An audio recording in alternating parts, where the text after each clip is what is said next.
It was very frustrating. I felt like I was being chastised, and they weren't listening to me. So, because you knew there was an issue. Right, right. I tried the allergy specialist thinking that maybe it was allergies. I went to a nutritionist.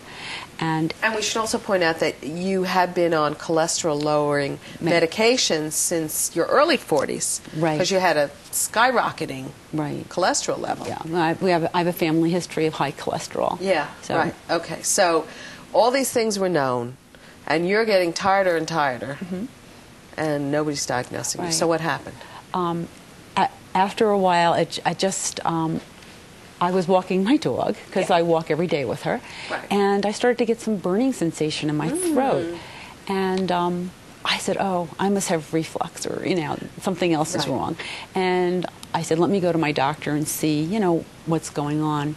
So she did an EKG, and she said to me, with your family history and everything, I think you should see a cardiologist.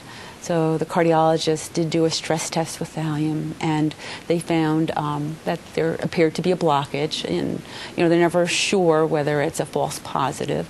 And from there, I had a catheterization, and the doctor found a 90% blockage in my left descending aorta. Oh my goodness! So they did a ballooning, and then put a stent, and that was like 7 years ago.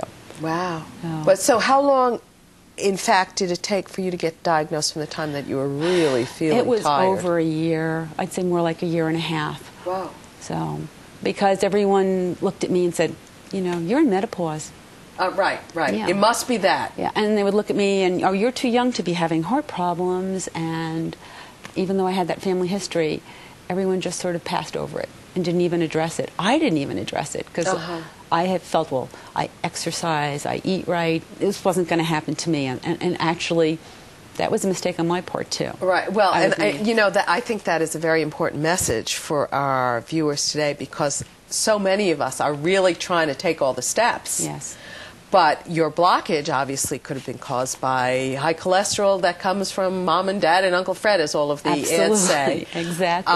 But it still gets you nonetheless, and you were taking your cholesterol-lowering medication. Right. But still. Yes. In spite of it all. Right. There was a blockage. So what lessons do we take away from this? I think it's really important that a woman advocate for herself. We know our bodies better than anybody else, and if we're not happy with what a doctor tells us, then we should get a second opinion, a third opinion, whatever it takes to really find out what the problem is.